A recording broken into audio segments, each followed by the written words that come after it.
તો મિત્રો આપણે સ્ટાર્ટ કરીએ. લાસ્ટ લેક્ચરની અંદર થોડુંક બેઝિક આપણે જોયું હતું કે ડીએનએ અને આરએનએ શું છે, અથવા એક જૈવિક અણુના સ્વરૂપમાં ડીએનએ શું છે એ આપણે જોયું હતું. એનું સ્ટ્રક્ચર કેવું છે એના વિશે આપણે જોઈ ગયા. ન્યુક્લિયોટાઇડની અંદર આપણને નાઇટ્રોજન બેઝ જોવા મળે, એના પ્રકાર, શર્કરા, કોની અંદર કઈ શર્કરા જોવા મળે, કોની અંદર કયા નાઇટ્રોજન બેઝ છે કે નથી. હવે આગળ આપણે વધીએ. ચાલો,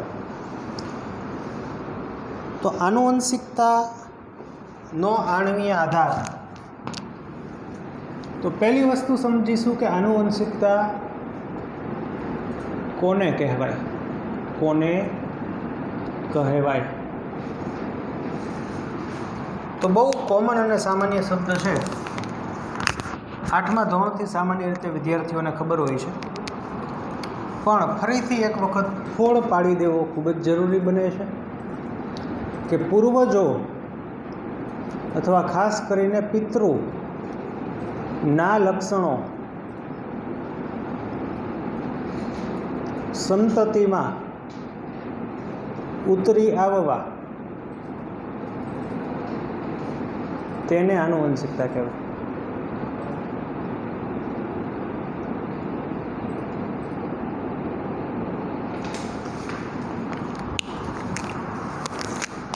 તો અહીંયા પૂર્વજો કે પિતૃ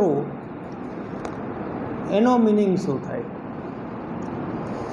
પૂર્વજો અથવા તો પિતૃનો મિનિંગ થાય તમે જેમાંથી ઉતરી આવ્યા છો,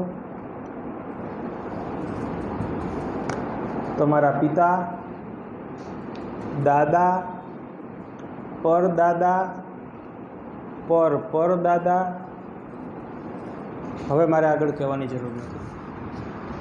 એટલે મારો જે ભાવાર્થ છે તમને કહેવાનો, એ ભાવાર્થ આવો છે કે આનુવંશિકતાનો મિનિંગ એવો નથી સમજવાનો કે ફક્ત માતા કે પિતા તરફથી મળેલા લક્ષણો.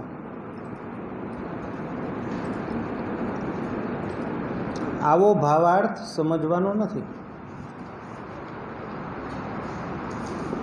પૂર્વજો, પિતૃઓ, એમાં પિતા તરફથી પણ હોઈ શકે, એવું પણ હોઈ શકે કે દાદા તરફથી, અથવા તો દાદાનું લક્ષણ કે જે પિતામાં ન દેખાણું સીધું પૌત્રમાં દેખાણું, એવું પણ હોઈ શકે. ચાલો, હવે અહીંયા દાદા અને પિતા અને પરદાદા લખ્યું છે, તો તમે કદાચ કહેશો તો માતાનું શું? તો એ પણ આવે, એમાં કાંઈ નથી. માતા પછી અહીંયા દાદા છે તો દાદી આવે, પણ એ દાદી એટલે ખરેખર તમારા વાળા દાદી ન થાય, નાની માં થાય.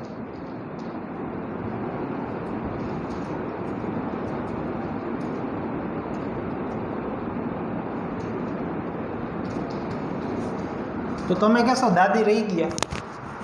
રહી કંઈ નથી ગયા, અહીંયા લખી નાખું હું, રહી ગયા નથી. રેડી? ચાલો, તો ભાવાર્થ તમે કદાચ સમજી ગયા હશો. તો પછી આમાં મામાય આવે. જો કે એ નાના આવી ગયા એટલે વાંધો નથી, નાના પણ આવે હો. ચાલો, તો આને આનુવંશિકતા કહેવાય. હવે આ આનુવંશિકતા એટલે કે અમુક લક્ષણો જે ઉતરી આવે છે એનો મોલેક્યુલર લેવલે, આણ્વીય લેવલે કોના ઉપર આધારિત છે, તો એ આપણે ભણવાનું છે. તો આપણને બહુ સારી રીતે ખ્યાલ છે કે ડીએનએ અથવા તો જનીન પર આનુવંશિકતા આધારિત છે. આણ્વીય લેવલે, આણ્વીય સ્વરૂપે જનીન ઉપર લક્ષણો કેવા આવશે ને તેનો આધાર રહેલો છે. ચાલો સમજીએ. પહેલી વસ્તુ, હવે કોઈ પણ લક્ષણો હોય ને, લક્ષણો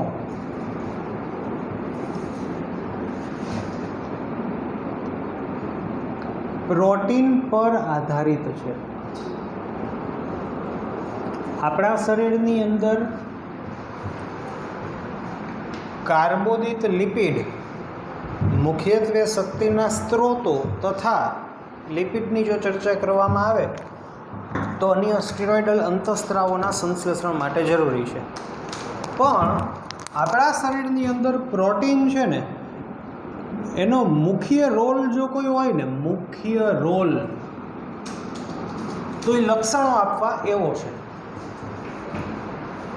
નો ડાઉટ કે આપણે 11th અંદર ચેપ્ટર નંબર 14માં ભણ્યા કે બહુ એવી ક્રિટિકલ પરિસ્થિતિ આવે કે આપણા શરીરમાં કાર્બોદિતે ખૂટી ગયું છે અને લિપિડે ખૂટી ગયું છે, તો એવા કિસ્સામાં પ્રોટીન જે છે એનો ઉપયોગ એક ઉર્જાના સ્ત્રોત તરીકે થાય. બાકી પ્રોટીનનો ઉપયોગ ઉર્જાના સ્ત્રોત તરીકે સામાન્ય રીતે પહેલાં ન થાય. કાર્બોદિત અને લિપિડનો જ પહેલાં વારો આવે. બીજું એવું પણ ભણી ગયા હતા કે જે દિવસે મિત્રો પ્રોટીનનો ઉપયોગ ઉર્જાના સ્ત્રોત તરીકે થયો તે દિવસથી ઊંધી ગણતરી જેને કહેવાય મૃત્યુ માટેની આપણે શરૂ કરી દેવી જોઈએ. ચાલો તો મુદ્દા ઉપર આવીએ કે આપણા શરીરની અંદર જે પણ લક્ષણો આવે ને, લક્ષણો એના માટે જવાબદાર પ્રોટીન છે અથવા તો પ્રોટીન ઉપર આપણા લક્ષણો આધારિત છે. સમજીએ કેવી રીતે.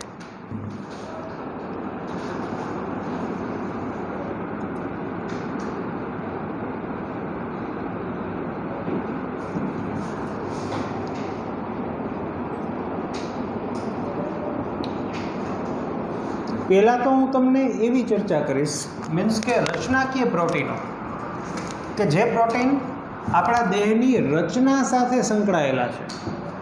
જેનું સારામાં સારું અને બેસ્ટમાં બેસ્ટ એક્ઝામ્પલ જો કોઈ હોય તો એ છે આપણા વાળ, એ છે આપણા વાળ, નખ.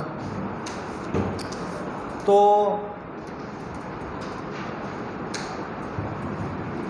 વાળ બનવા માટે જરૂરી જે પ્રોટીન છે, આ પ્રોટીનમાં ફેરફાર થાય, એના સ્ટ્રક્ચરમાં ફેરફાર થાય, એના આધારે વાળ સીધા, વાકડિયા, વધુ ગ્રોથ, ઓછો ગ્રોથ, પ્લસ એનો રંગની જો ચર્ચા કરવામાં આવે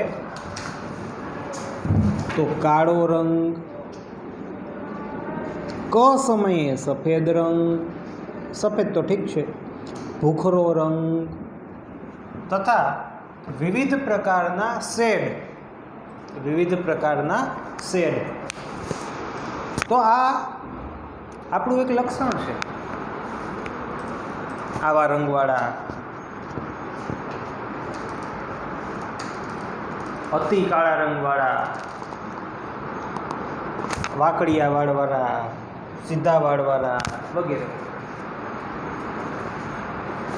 બીજું તમને એક ચર્ચા કરું તો મેલેનિન પ્રોટીન, જે ચામડીના રંગ માટે જવાબદાર છે. તો એના પણ અલગ અલગ શેડ પડે છે, એના આધારે આપણી ચામડીનો રંગ આવે છે. મીન્સ કે ચામડીનો રંગ એક લક્ષણ. તો મેં તમને સમજાવ્યું કે પ્રોટીન આપણા લક્ષણ માટે જવાબદાર છે. આવા દૃષ્ટિકોણથી હવે સમજવાનું છે કાર્યાત્મક પ્રોટીનના દૃષ્ટિકોણથી. તો મિત્રો, આપણા શરીરની અંદર રહેલા જે ઉત્સેચક છે, ઉત્સેચક પ્રોટીન, તે કાર્ય કરતું પ્રોટીન છે. આપણા બોડીમાં કાર્ય કરતું પ્રોટીન છે. જ્યારે આ બધા પ્રોટીનો જે છે તે સામાન્ય રીતે રચનાની અંદર ભાગ લેતા પ્રોટીન છે. તો બહુ મોટો જેનો રોલ હોય ને એ આ પ્રકારના પ્રોટીનનો છે. કઈ રીતે? મિત્રો, વર્ષો પહેલાં ભણી ગયા, ઉત્સેચક જે છે ને એની હાજરીમાં જ જૈવ રાસાયણિક પ્રક્રિયા શક્ય બને. મોટા ભાગના જે લક્ષણો છે કે જે પ્રોટીન દ્વારા અભિવ્યક્ત થાય છે તે આવા પ્રકારના છે. કાર્યાત્મક પ્રોટીન આપણે ભણશું એટલે વધારે ખ્યાલ આવશે. ચાલો સમજીએ. જુઓ, એક સજીવ છે, એક કોષીય સજીવ એ અને એક કોષીય સજીવ બી. મનુષ્યની ચર્ચા પછી કરીએ, પહેલાં આની ચર્ચા કરીએ. એક કોષીય સજીવ એ અને એક કોષીય સજીવ બી. આ સજીવની અંદર સજીવને સહેજ મોટા બનાવી દઈએ આપણે.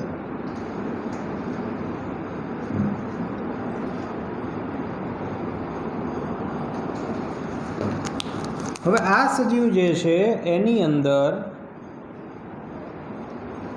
કોઈ એક જનીન એવું છે, એક જનીન એવું છે, ધારો કે આ જનીનનું નામ છે જનીન એક્સ. જનીન એક્સ. જ્યારે આ સજીવની અંદર આવું જનીન નથી, પરંતુ અલગ પ્રકારનું જનીન છે જેનું નામ છે જનીન વાય. જનીન વાય.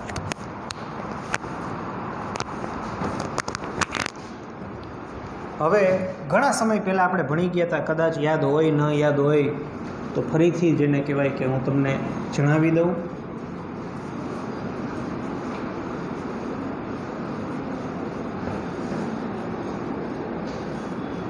તો ફરીથી મારે જે જણાવવાનું છે તે આ છે કે હકીકતે આનુવંશિક દ્રવ્ય અથવા તો ડીએનએ, આનુવંશિક દ્રવ્ય, ડીએનએ ભૂસી નાખું, કે આનુવંશિક દ્રવ્યનું હકીકતે કાર્ય શું? આનુવંશિક દ્રવ્ય તરીકે જો આપણે ડીએનએની ચર્ચા કરતા હોય તો હકીકતે ડીએનએનું કાર્ય શું છે? તો આનું મુખ્ય કાર્ય અથવા તો મેઇન કાર્ય અથવા તો સીધું જ કાર્ય છે પ્રોટીન બનાવવું. તમે કહેશો એ તો રિબોઝોમ કરે છે, તો વ્યવસ્થિત લખી નાખું કે આનુવંશિક દ્રવ્ય જે છે એનું મુખ્ય કાર્ય પ્રોટીન કેવું બનાવવું, પ્રોટીન કેવું બનાવવું તેની માહિતી ધરાવવી.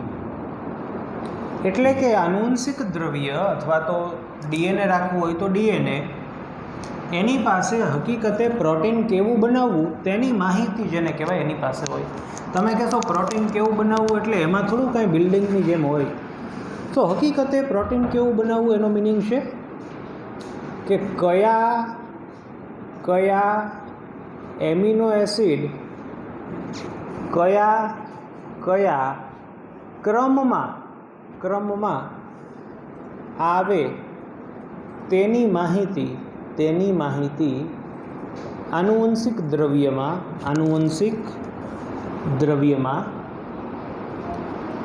સંગ્રહાયેલી હોય છે. સંગ્રહાયેલી કરતા હોય છે, બીજું કાંઈ નહીં. એટલે એમાં કંઈ પેટી એવું નથી કે એ પેટીની અંદર આ માહિતીનો સંગ્રહ થાય. ચાલો ધ્યાન આપો. તો હકીકતે ડીએનએનું કામ છે પ્રોટીન બનાવવું અથવા તો પ્રોટીન બનાવવાની માહિતી ધરાવવી. હકીકતે પ્રોટીન બનાવે છે કોણ? તો કે આના જેવી વાત છે કે એમિનો એસિડ છે, એમિનો એસિડ એ કોષરસમાં હોય. મનુષ્યની ચર્ચા કરીએ તો કોષરસમાં આવ્યા ક્યાંથી? તો કે રુધિરમાંથી.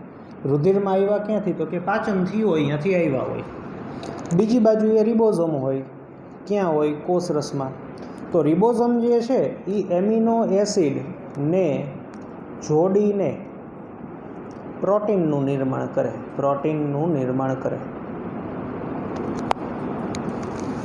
ચાલો, પરંતુ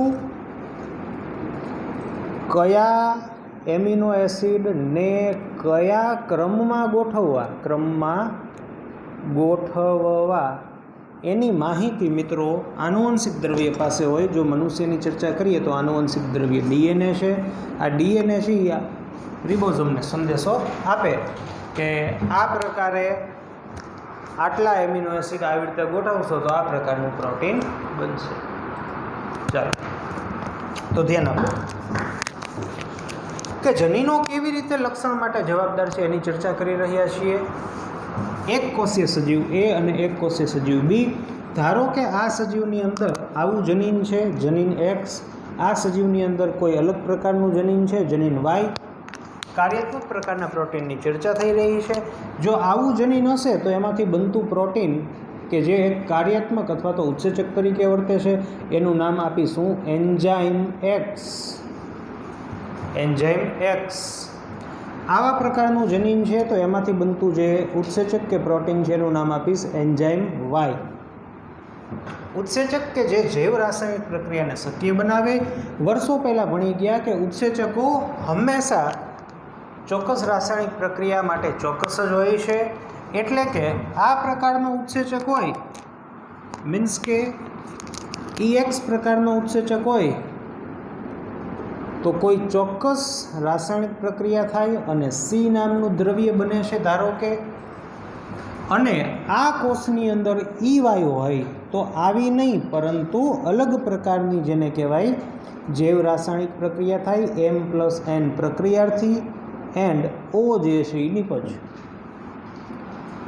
EX ઉત્સેચક જો આમાં હોત તો આ સજીવની અંદર A+BC એવી થાત, કે આ ઉત્સેચક આમાં હોત તો આની અંદર MNO જેવી રાસાયણિક પ્રક્રિયા થાત.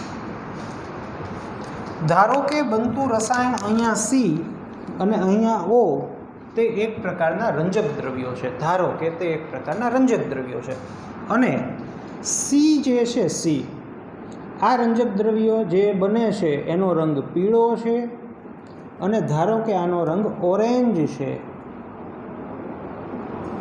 તો આ સજીવ પીળો દેખાશે, આ કોષ પીળો દેખાશે, આ ઓરેન્જ દેખાશે. તો આનું પીળું દેખાવું કે આનું જે ઓરેન્જ દેખાવું એનું જે લક્ષણ છે તે હકીકતે જનીનો દ્વારા નિયંત્રિત છે. કે આની અંદર આ જનીન છે એટલે આવો ઉત્સેચક બન્યો, આવો ઉત્સેચક બન્યો એટલે આવી જૈવ રાસાયણિક ક્રિયા થઈ અને આવું દ્રવ્ય બને છે. આની અંદર આ જનીન છે એટલે જ આવું પ્રોટીન અથવા ઉત્સેચક બન્યો, આવો ઉત્સેચક બન્યો એટલે જ આવા પ્રકારની રાસાયણિક પ્રક્રિયા શક્ય બની અને આ રસાયણ બન્યું, તેથી આનો રંગ આવો છે.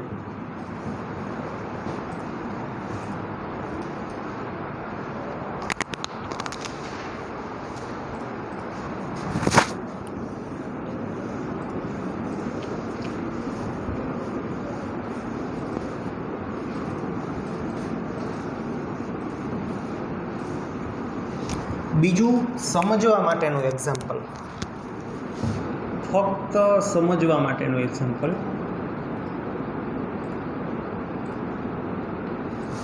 ફક્ત સમજવા માટેનું. તમે કહેશો તો એ ખોટું છે જાહેર જીવનમાં? ખોટું નથી પરંતુ અધૂરું કહેવાય. જો આ બે વ્યક્તિ, તમે R અને S નો મિનિંગ જાણો જ છો.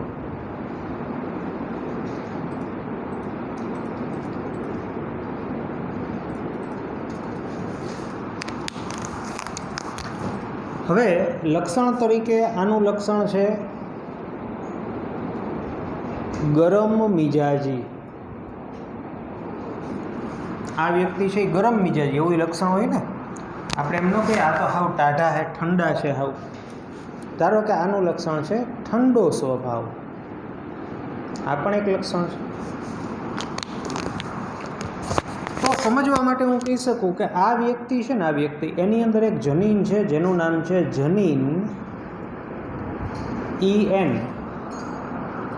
તેથી આ વ્યક્તિની અંદર જનીન EN છે, જનીનનું કાર્ય પ્રોટીન બનાવવું, તેથી આ વ્યક્તિની અંદર એક પ્રોટીન ઉત્પન્ન થાય છે જે ઉત્સેચક તરીકે વર્તે છે, જેનું નામ હું આપી દઉં એન્ઝાઇમ EN.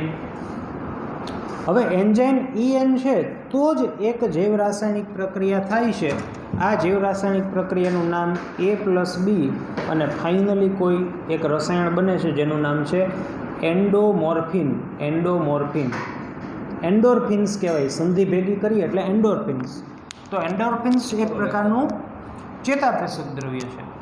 તો જે વ્યક્તિની અંદર એન્ડોર્ફિન્સ વધુ પ્રમાણમાં ઉત્પન્ન થાય તો એ હંમેશા મોજીલા, શાંત એવા હોય. હવે મારે તમને લગભગ આગળ કહેવાની જરૂર નથી કે આની અંદર એવું હોઈ શકે કે કોઈ જનીન EX, તેથી એન્ઝાઇમ EX, તેથી કોઈ અલગ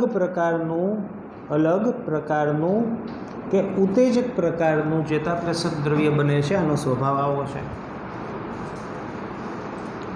એટલે હકીકતે આનો ભાવાર્થ એટ ધ એન્ડ આવો થાય કે કોષની અંદર ચાલતી જૈવ રાસાયણિક પ્રક્રિયાઓ, જોજો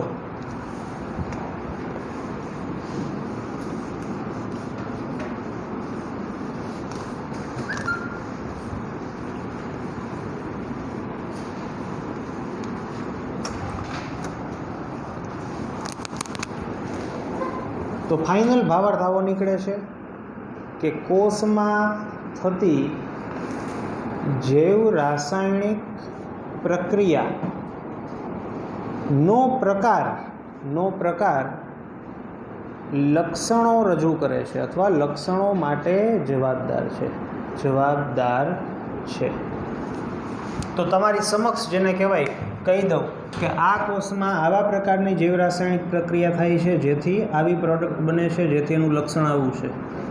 આમાં આવા પ્રકારની જૈવ રાસાયણિક પ્રક્રિયા થાય છે, આવા પ્રકારની પ્રોડક્ટ બને છે, તેથી એનો રંગ અથવા એનું લક્ષણ આવું છે. અને કોષમાં થતી જૈવ રાસાયણિક પ્રક્રિયા કેવી થશે એનો આધાર મહદ અંશે ઉત્સેચક ઉપર છે. બધા નહીં, પરંતુ મહદ અંશે મોટા ભાગના જેને કહેવાય ઉત્સેચકો પ્રોટીનના બનેલા છે. અને પ્રોટીન કેવું બનાવવું તેની જે માહિતી છે એ જનીન ઉપર આધારિત છે. એટલે એમ કહી શકાય કે જનીન ઇનડાયરેક્ટલી નોટ ડાયરેક્ટલી, જનીન ઇનડાયરેક્ટલી જેને કહેવાય કે લક્ષણો માટે જવાબદાર છે. આ ધોરણ 12મું આપણે ભણીએ છીએ એટલા માટે કે જનીન ઇનડાયરેક્ટલી જેને કહેવાય લક્ષણો માટે જવાબદાર છે. 10મામાં હોય 9મામાં હોય તો કહેવાય, અથવા જનીન એટલે કે DNA અથવા તો આનુવંશિક દ્રવ્ય. તો આનુવંશિક દ્રવ્ય હકીકતે પ્રોટીન બનાવવા માટે જવાબદાર છે. બનતું આ પ્રોટીન જૈવ રાસાયણિક પ્રક્રિયાઓ થવા માટે જવાબદાર છે. આ જૈવ રાસાયણિક પ્રક્રિયાની જે નિપજ જે છે તે મિત્રો લક્ષણો માટે જવાબદાર છે. ચાલો, તો આ વસ્તુ તમે સમજી ગયા. આજ આવી વસ્તુ હું તમને બીજું એક ફરીથી સમજાવું છું, ધ્યાન આપો.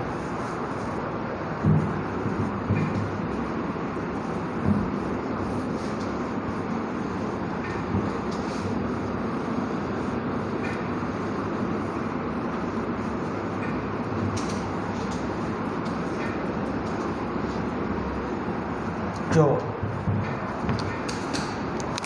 તો આ પહેલી વસ્તુ લક્ષણો માટે કઈ બાબત જવાબદાર છે. બીજી વસ્તુ નંબર 2 કે કોષમાં થતી અલગ અલગ જૈવ રાસાયણિક પ્રક્રિયાનો પ્રકાર લક્ષણો માટે જવાબદાર છે. પણ આવું પણ બને કે કોષમાં થતી જૈવ રાસાયણિક પ્રક્રિયાનો દર પણ લક્ષણો માટે જવાબદાર છે. લક્ષણો માટે જવાબદાર છે. તો ઉદાહરણ સાથે સમજીએ ને તો જ આપણને સમજાશે. જો બે વ્યક્તિ R અને S. હવે S છે ને એની છાપ પડી ગઈ. શું? ખાઉધરા એટલે કે વધુ ખાનાર વ્યક્તિની, કે આ 50 જાંબુ ખાઈ જાય એવી છાપ પડી ગઈ. મીન્સ કે એનું લક્ષણ છે 50 જાંબુ ખાઈ જવાય. જ્યારે આ વ્યક્તિ જે છે તે ઓછું ખાનાર, કે 2 જાંબુ દિયો ત્યાં 1.5 માન ખાઈ શકે, ઓછું ખાનાર એવી છાપ, એવા લક્ષણ, એવી નામના પડી ગઈ. તો જુઓ સમજીએ. હવે આપણે સમજવું છે જાંબુથી. જાંબુ એટલે ગુલાબ જાંબુ, ફળ નહીં, ગુલાબ જાંબુ. રેડી? લિપિડ મુખ્ય કન્ટેન્ટ છે લિપિડ. માવો, દૂધનો માવો એમાંથી બને. હવે જુઓ હકીકતે શું છે ને હું સમજાવું. જે આ વ્યક્તિ છે ને એની અંદર પણ એક જનીન છે જેનું નામ છે જનીન LI. આ વ્યક્તિની અંદર પણ મિત્રો આ જ જનીન છે, જનીન LI. આ જનીનમાંથી બનતો ઉત્સેચક છે જેને હું કહીશ મિત્રો એન્ઝાઇમ લાઇપેઝ. LI એટલે લાઇપેઝ. જ્યારે આ વ્યક્તિની અંદર પણ એન્ઝાઇમ લાઇપેઝ બને છે. પરંતુ આ વ્યક્તિની અંદર ખૂબ જ ઝડપથી એટલે કે વધુ દરથી લાઇપેઝ બને, જેથી ચરબી અથવા લિપિડ અથવા અહીંયા ગુલાબ જાંબુ પચાવવા એના માટે સહેલા છે, સહેલા છે. જ્યારે આ વ્યક્તિની અંદર આ જે બને છે તે ઓછા દરથી બને છે, ઓછા દરથી બને, આગળ શું થાય કહેવાની જરૂર નથી. એટલે જૈવ રાસાયણિક પ્રક્રિયાઓનો પ્રકાર ઉપરાંત જૈવ રાસાયણિક પ્રક્રિયાઓનો દર પણ એટલો જ મહત્ત્વનો છે. જેને પ્યોર જનીન વિદ્યાની ભાષામાં તમારું જે જનીન છે તે અભિવ્યક્ત થવાનો દર જે છે એમ બોલાય. એટલે આપણે જનીન અભિવ્યક્તિ આ ચેપ્ટરમાં ભણશું એટલે આમાં તમને થોડો ઘણો ખ્યાલ આવશે, ડિટેલમાં ખ્યાલ ન આવે, કારણ કે દરેક જનીનોની કાર્યવિધિ અલગ હોય, પણ બેઝિક પ્રિન્સિપલ ભણ્યા પછી ખ્યાલ આવે કે આવું હોઈ શકે, આવું હોઈ શકે. ચાલો, તો આ બે વસ્તુ જેને કહેવાય કે બહુ પાયાની વાત છે, આ વસ્તુ ધ્યાન રાખજો. રેડી? ચાલો, તો પ્રયાણ આગળ, થોડોક પ્રયાણ આગળ આપણે કરી લઈ.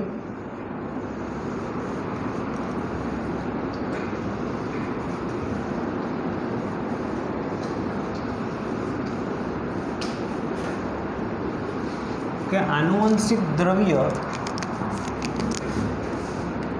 આનુવંશિક દ્રવ્ય, આનુવંશિક દ્રવ્ય કોણ છે?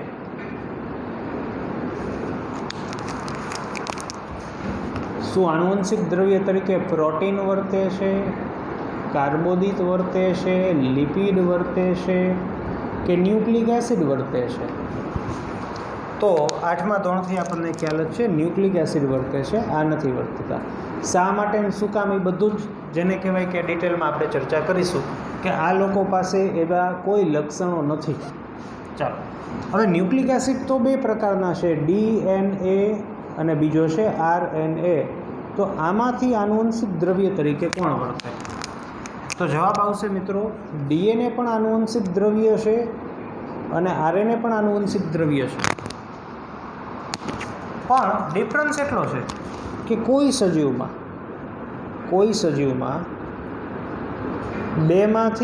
બેમાંથી ફક્ત એક જ આનુવંશિક દ્રવ્ય તરીકે, આનુવંશિક દ્રવ્ય તરીકે વર્તતું હોય. કોઈ પણ સજીવની અંદર કાં તો DNA આનુવંશિક દ્રવ્ય તરીકે વર્તે, કાં તો RNA આનુવંશિક દ્રવ્ય તરીકે વર્તે. બીજું કે કોઈ સજીવમાં બંને આનુવંશિક દ્રવ્ય જોવા મળી શકે. પણ તમને ખબર જ છે કે આપણી અંદર RNA જોવા મળે, DNA જોવા મળે, પરંતુ બેમાંથી એક જ વર્તે. કોણ વર્તે? DNA. રેડી? આપણી અંદર RNA વર્તતું નથી. તો મોટા ભાગના જે સજીવો છે, મોટા ભાગના સજીવો એમાં DNA આનુવંશિક દ્રવ્ય તરીકે વર્તે છે. અને અત્યારે જોઈએ તો ગણ્યા ગાંઠિયા, ખાસ કરીને અમુક પ્રકારના વાયરસ, બધા જ નહીં, બધા વાયરસ નહીં, અમુક વાયરસ એવા છે કે જેની અંદર આજની તારીખે પણ જનીન દ્રવ્ય તરીકે RNA છે. જેનું બેસ્ટમાં બેસ્ટ એક્ઝામ્પલ હવેથી આપણે કોરોના વાયરસ એવું આપીશું. અત્યાર સુધી HIV વાયરસ હતા, પણ હવે કોરોના વાયરસ જે છે એ ચલણમાં છે, તો એનું નામ આપણે આપીએ. રેડી? તો RNA પણ આનુવંશિક દ્રવ્ય તરીકે વર્તે, એટલે કે RNA પણ જેને કહેવાય કે પ્રોટીન કેવું બનાવવું એની માહિતી ધરાવી શકે, DNA પણ પ્રોટીન કેવું બનાવવું એની માહિતી ધરાવી શકે.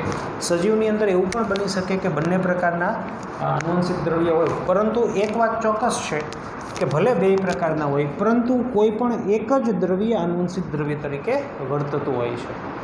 બીજી વાત આપણે આટલેથી ટૂંકાવીએ, પણ બીજી વાત આવતા લેક્ચરની અંદર ચર્ચા કરીશું કે આનુવંશિક દ્રવ્ય જે છે એના ફક્ત આટલા જ કાર્ય છે, અથવા તો આ જ કાર્ય છે એવું નથી. આ જ કાર્ય એટલે કે પ્રોટીન બનાવવાની માહિતી ધરાવવી.